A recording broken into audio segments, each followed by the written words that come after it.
Here are the progressive news headlines for Monday, August 31st. An estimated 50,000 people attended the Get Your Knee Off Our Necks march in Washington, D.C. on Friday. Racial justice advocates gathered to mark the 57th anniversary of Dr. Martin Luther King Jr.'s speech at the 1963 March on Washington.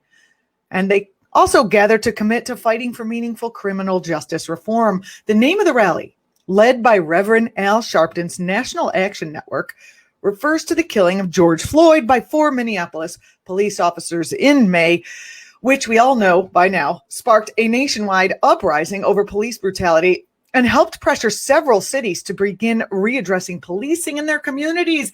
In addition to the crisis of violent policing faced by communities across the U.S., the rally focused on the voting rights ahead of, the November general that we're all about to face down. Here is a clip of Al Sharpton's speech.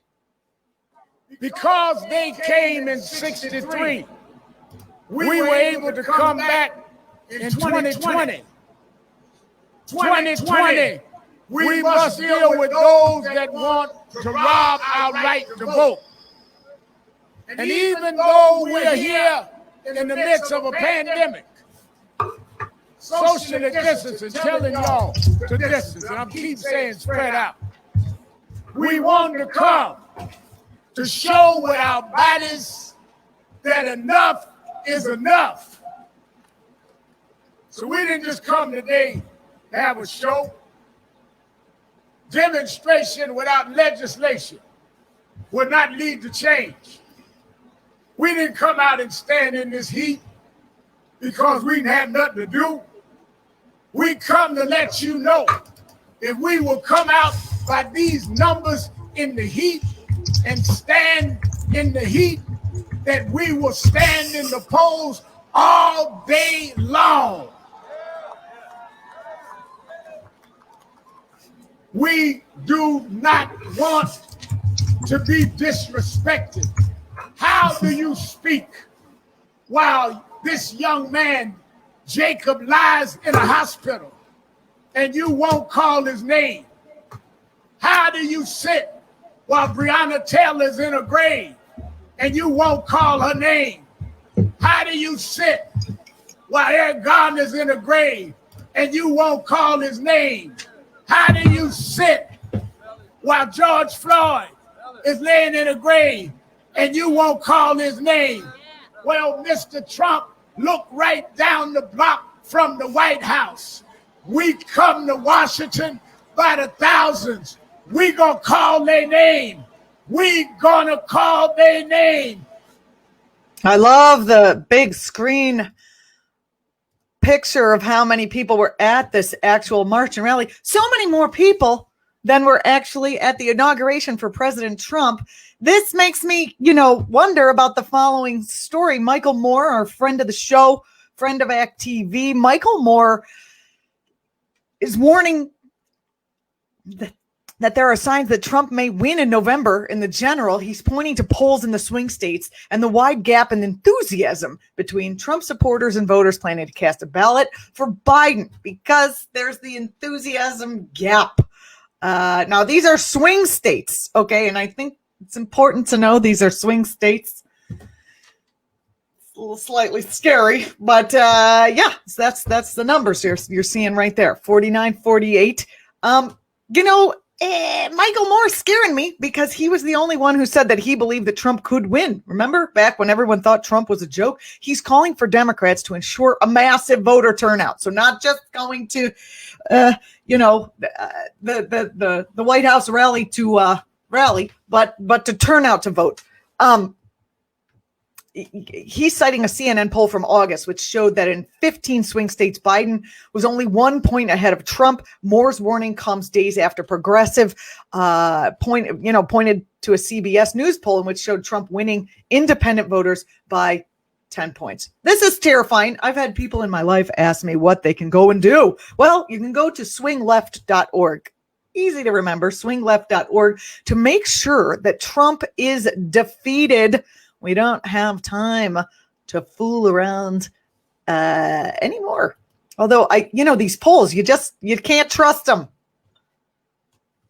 I hope not. I hope you can't trust these polls. I mean, I don't understand really how they're doing. Maybe we should get Nate Silver on the program here to see if he can explain how they're doing the polls these days. How can they get accurate polls when so many people, they don't answer their phone? They're not going to write in. Are they doing it online? How do they get a really understand? How do the polls, how are they accurate? Anyway, did you hear about Robbie for Congress, a progressive champion of Medicare for all in Massachusetts, who also happens to be conveniently an infectious disease specialist working on the front lines of the COVID-19 pandemic, is challenging one of the most conservative Democrats in the U.S. House, while much of the national media has focused on coverage of the battle between Senator Ed Markey and Representative Joe Kennedy III in Massachusetts, its U.S. Senate race. The insurgent, this guy, Dr. Robert Goldenstein, has quietly surpassed Representative Stephen Lynch in fundraising over recent months, while at the same time working in a coronavirus intensive care unit as a physician at Mass General. The incumbent Lynch, who has served Massachusetts' 8th district in the U.S. House for 19 years, is pro-life and one of only 3 Democrats currently serving in Congress who voted against the Affordable Care Act. So it's probably time for him to go. You can support this campaign by A, talking about it, B, knowing about it. And if you want to also go to support in other ways, go to robbieforchange.com. It would be helpful to have a senator in Congress voting, another one, representative in Congress, all of them, all the Democrats voting for the Affordable Care Act. That would be very helpful. That would be good. I mean, he's a coronavirus doctor. We need this guy. In other terrible news, a coalition of 27 U.S. states. Well, this isn't such bad news. This is what they're fighting against is bad. They're suing Trump over, his reckless, this is a quote from them, reckless and unprecedented gutting of bedrock U.S. environmental laws. There's a coalition of 27 states, commonwealths, territories, counties, cities, all the small groups, small areas. They're suing the Trump administration for those environmental rollbacks that they're calling reckless. They filed a federal lawsuit on Friday challenging the Trump administration's, unlawful, but, unjustified sweeping revisions to the 50-year-old law that Trump claimed would streamline infrastructure projects. Very rapey. Jamming infrastructure projects through by limiting environmental reviews.